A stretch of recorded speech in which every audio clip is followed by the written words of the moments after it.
Assalamualaikum warahmatullahi wabarakatuh. Salam sejahtera untuk kita semua. Apa kabarnya rekan-rekan mahasiswa-mahasiswi Universitas Dian Nusantara? Kita berjumpa kembali di mata kuliah Komunikasi Lintas Budaya di pertemuan yang ke-13. Tidak terasa kita sudah memasuki pertemuan yang ke-13. Mudah-mudahan Allah Subhanahu wa taala Tuhan Yang Maha Esa memberikan kita keberkahan kesehatan sehingga kita bisa menyelesaikan mata kuliah ini dengan sukses dan lancar. Rekan-rekan semuanya, sebelum kita memulai proses belajar mengajar ini, alangkah baiknya sama-sama kita berdoa agar proses belajar mengajar ini berjalan dengan sukses dan lancar. Berdoa menurut keyakinan dan kepercayaan masing-masing. Berdoa dimulai.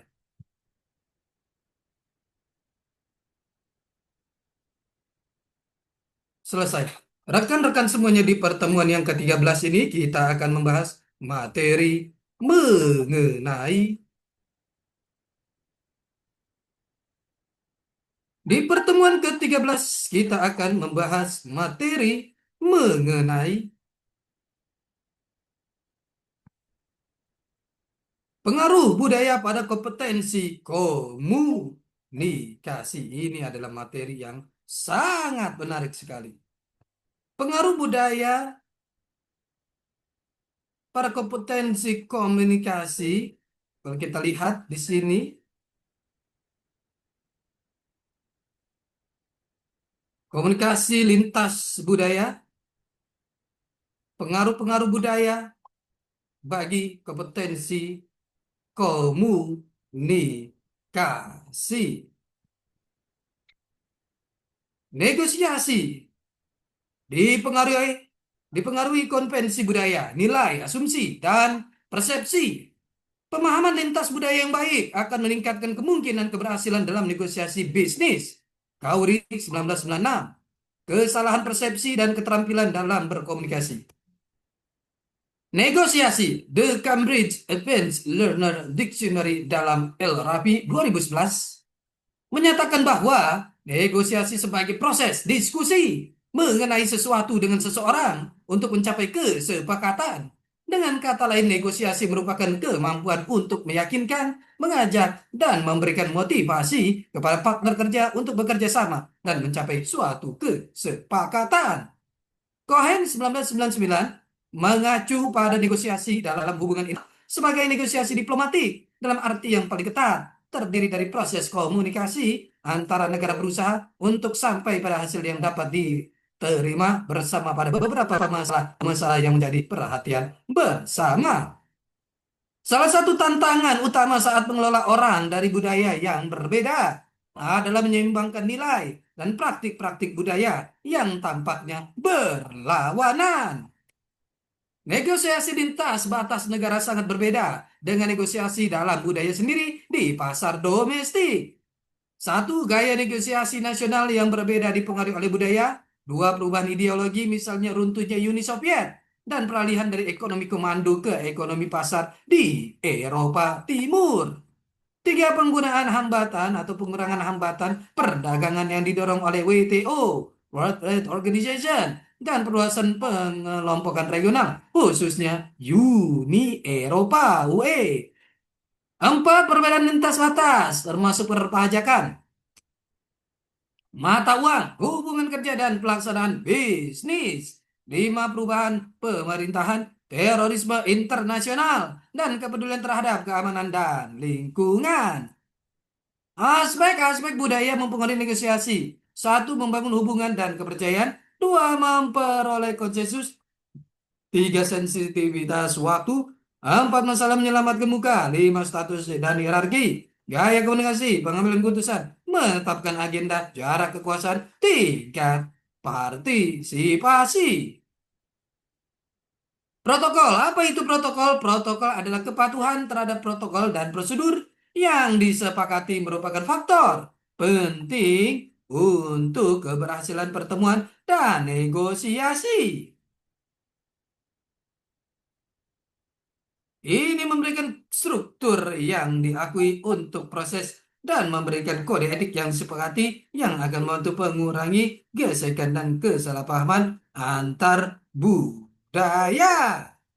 Aspek-aspek protokol dapat mencakup pengaturan tempat duduk yang benar dengan menghormati senioritas, pengajuan kartu nama dan pakaian yang pantas. Ini juga mencakup prosedur seperti metode pemungutan suara, penyampaian pidato melalui ketua, composite of komposisi komite, pembatasan waktu yang diberikan kepada pembicara dan produksi risalah pada mereka, tujuan pada penutupan serta setiap komunikasi resmi. Dan setiap organisasi pemerintahan pasti memiliki protokol.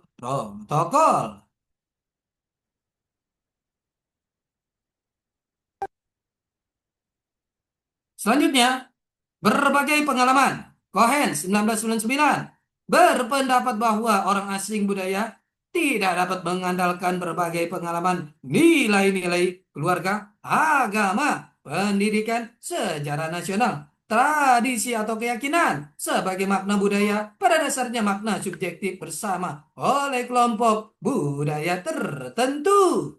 Upaya untuk menggunakan pengalaman bersama harus dilakukan dengan sangat hati-hati karena penting untuk memeriksa kesesuaian dan relevansi pengalaman ini dan apakah pengalaman tersebut dipahami sepenuhnya.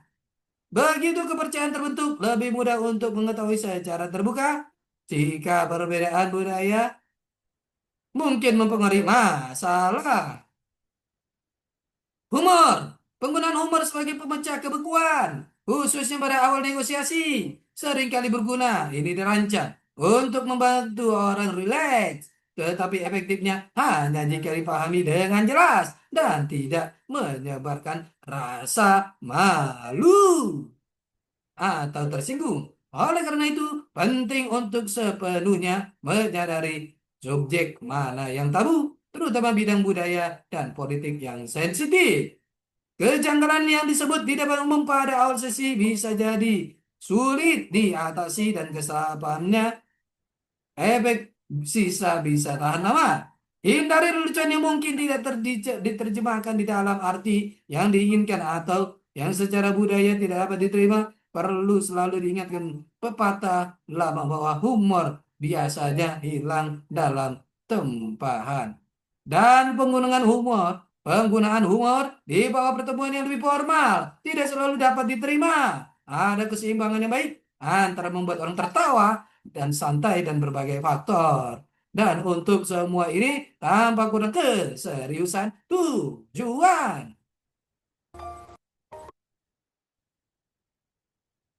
Bahasa adalah masalah adat, sopan santun, dan tabu, serta makna. Sebuah konsep yang tampak sederhana bagi satu mentalitas dapat menyebabkan mentalitas.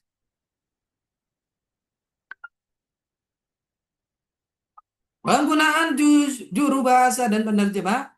Juru bahasa dan penerjemah harus memahami budaya sini dan budaya sana dan perusahaan tersebut bagi orang per orang. Juru bahasa dan penerjemah harus sepenuhnya menghormati kerahasiaan komersial. Juru bahasa maupun penerjemah juga harus benar-benar akrab dan dengan dialek daerah jika digunakan.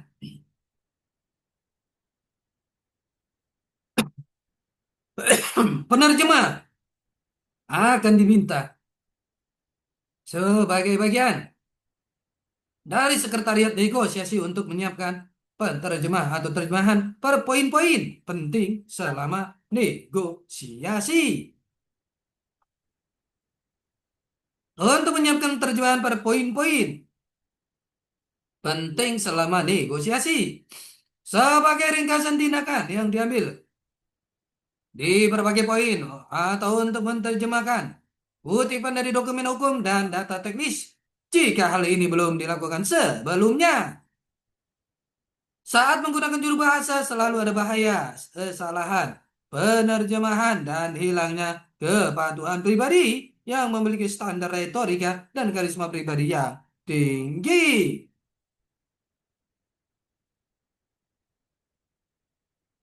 Pemberian hadiah dan keramahan penting untuk mengetahui kebiasaan suatu negara, terutama etiket sosial. Wujud nyata dari kepekaan budaya dan juga yang kelima kita pernah membuat di sini pemberian hadiah harus melihat aturan budaya dan hukum-hukum setempat. Pentingnya ekspresi wajah dihargai di semua budaya, tetapi bisa sebagai penyebab utama kepekaan budaya atau konflik.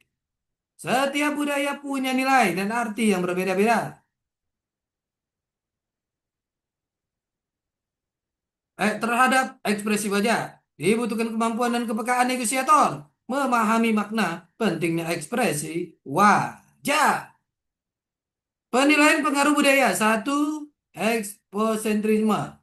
Kecenderungan seseorang memberikan prioritas dan kepercayaan yang lebih dibandingkan orang atau kelompok yang memiliki etnis, ras, atau budaya yang berbeda-beda. Sikap keyakinan atau promosi yang dimiliki oleh seseorang.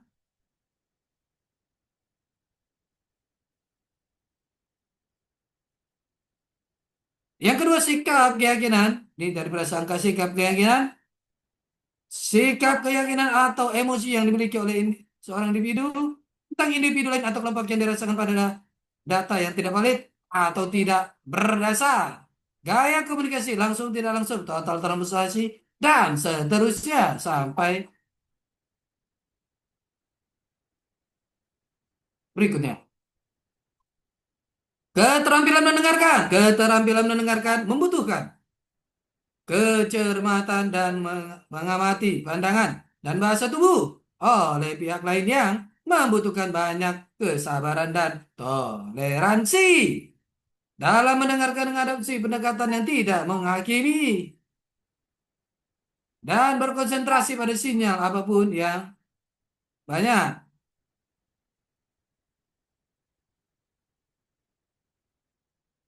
Penggunaan agen dan mediator ketika ada sengketa atau perkara. Rekan-rekan semuanya, ini adalah pertemuan kita yang ke-13. Kita akan berjumpa di pertemuan-pertemuan selanjutnya. Tetap semangat belajar untuk mencapai kesuksesan. Salam sehat selalu. Assalamualaikum warahmatullahi wabarakatuh.